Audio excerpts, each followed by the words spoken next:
Alright guys, welcome back to my channel.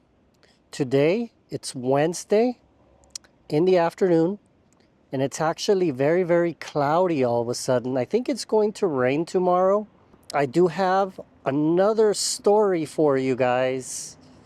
I think that all of these videos, it's a wake-up call to a lot of people. And I think there's probably a lot of people that can resonate with this particular story that I'm going to go ahead and share with you guys today. I have a client that reached out to me this past tax season. She's in her 80s. Every single year she has bills coming in she can no longer afford. And one of them in particular is a timeshare bill that she gets every single year, and it's for a timeshare that she doesn't use. So this is something that she purchased many years ago with her husband.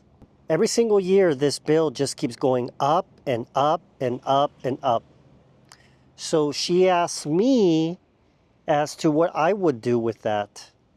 And that is actually a reality for a lot of seniors, a lot of people that are in retirement age that acquired a timeshare back in the 80s, 90s, and early 2000s. And now these people are retired. They bought into a vacation that they do not use anymore.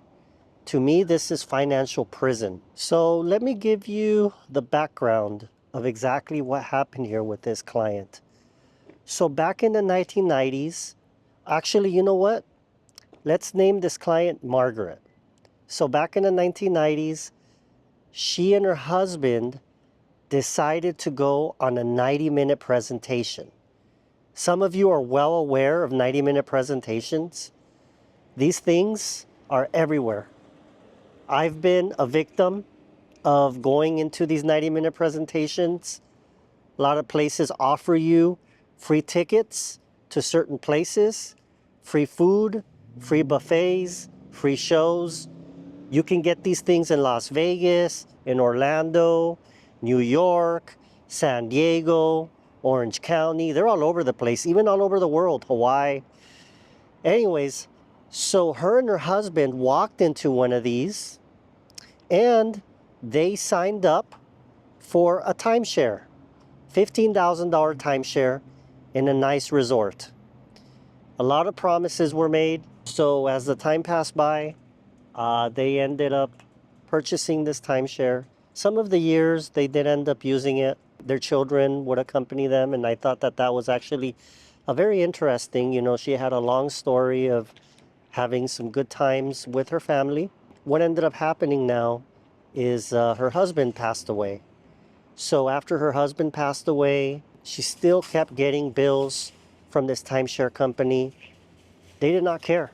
They don't care. They will keep billing you until you pass away. And that is exactly what happened to this individual. She just refuses to pay this company now. And the bills just keep mounting and mounting year after year. They already sent her to collections. She does not care. She already has everything she needs. She does not use her credit anymore. So there is no reason for her to be paying this money that she cannot afford to pay.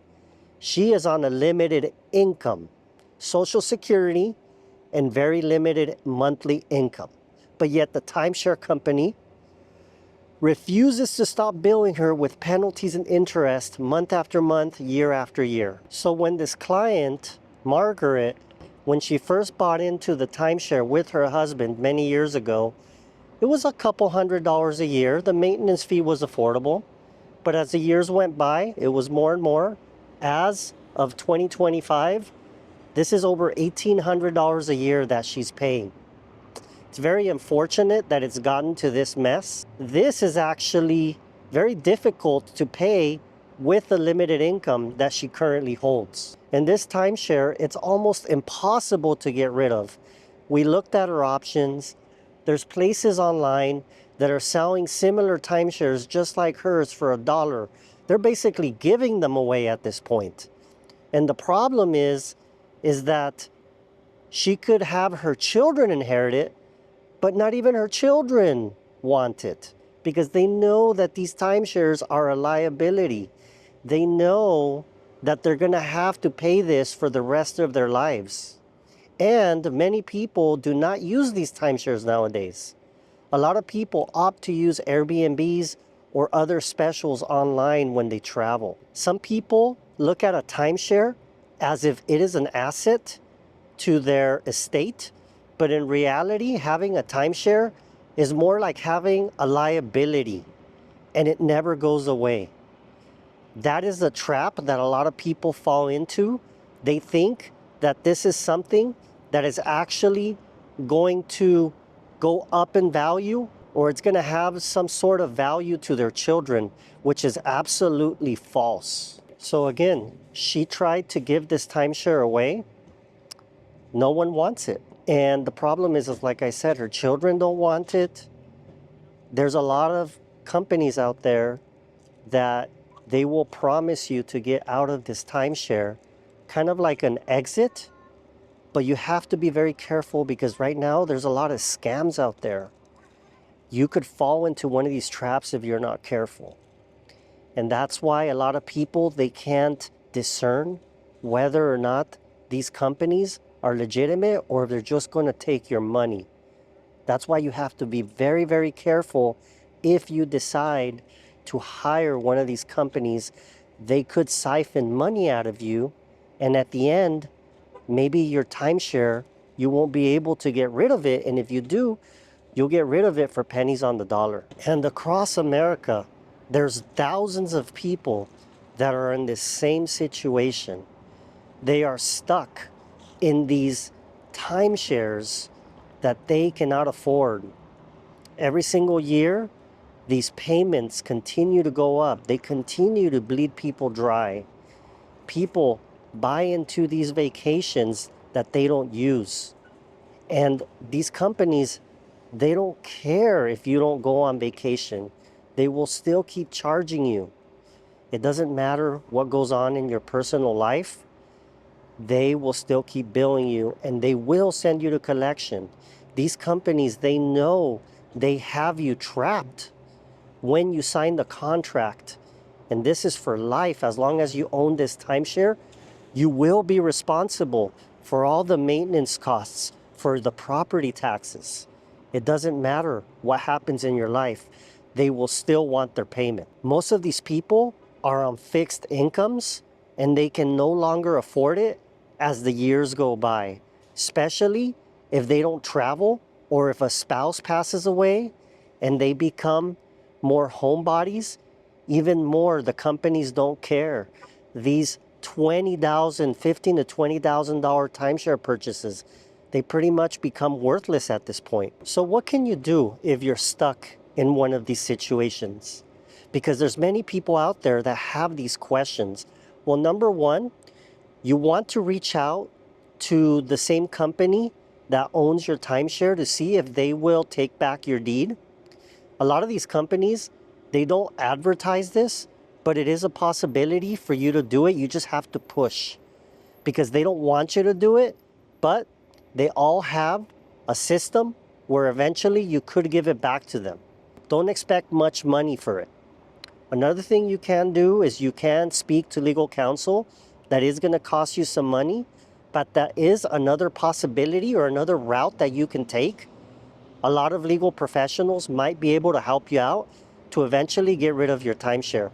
And be very careful if you decide to hire a company that can get you out of it, the timeshare exit companies, because like I said before, there's a lot of scams out there.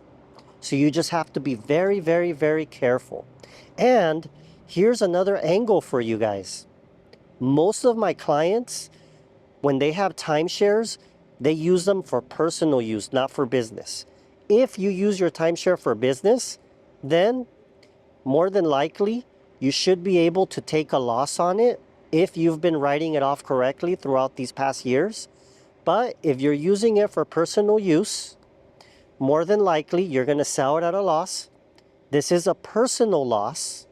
Just like if you sold a vehicle that went down in value, if you bought a car for $15,000 and you sold it for $3,000, that's considered a personal loss, which is non-deductible. So the same thing applies for a timeshare, because most people, that's what they use it for. They use it for personal vacation use. So at that point, the timeshare is a personal loss. So you do report it on your tax return.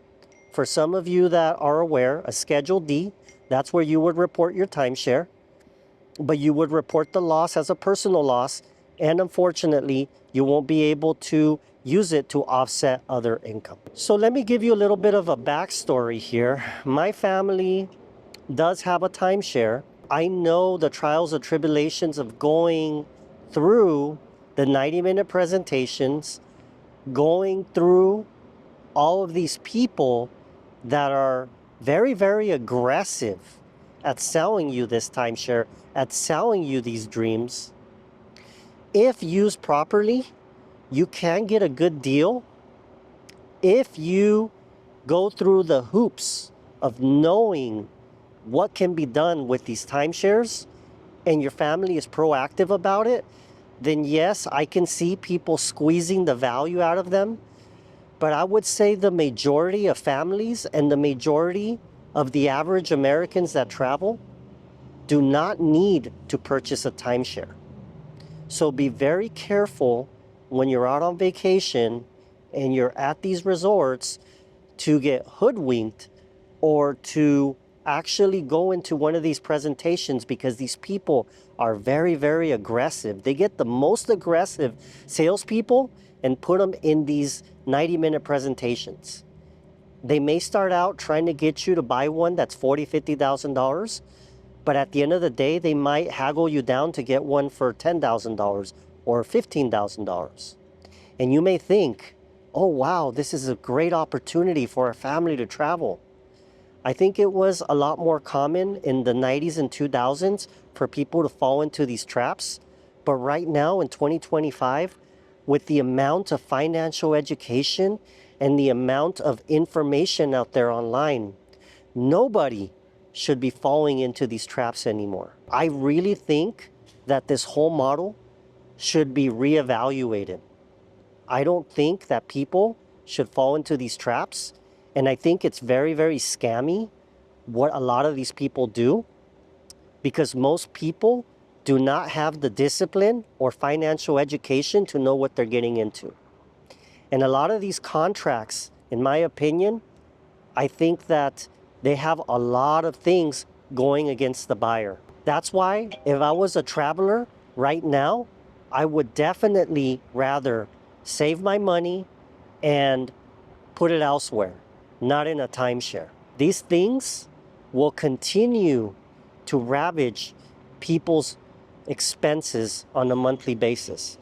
That's why, like I said, in my opinion, stay away from it. Enjoy your vacation, pay for whatever you need to pay for, but stay away from these 90-minute presentations and all of the perks that they offer. Because a lot of these places, they will offer you a lot of different vacations, shows, food, just to go there. And it's very, very difficult to be able to walk away from one of these, because they always make sure that they get the decision makers at this presentation. It's very rare that they will offer this to a single individual that doesn't travel. They target families with children, they target families, married couples, and they target people who make enough money to be able to afford this. So before you are even in this 90-minute presentation, they know how much money you make because they make you fill out a questionnaire. That's why stay away from these things. They're very, very toxic to your income. You will regret it. Very, very rarely do I hear people tell me that that was one of the best financial decisions they've ever made. Everybody I talk to doesn't want their timeshare anymore. I don't know, call public television. Maybe they'll take it. Who knows? So whenever you do fall into the situation where people approach you for the 90-minute presentation, just remember my video. Remember my client, Margaret, 80 years old, still getting billed for all of these different maintenance costs and property taxes on a timeshare she does not use. Just remember that. You don't want to be in that position. So just be very, very careful out there. Protect your money, protect your future.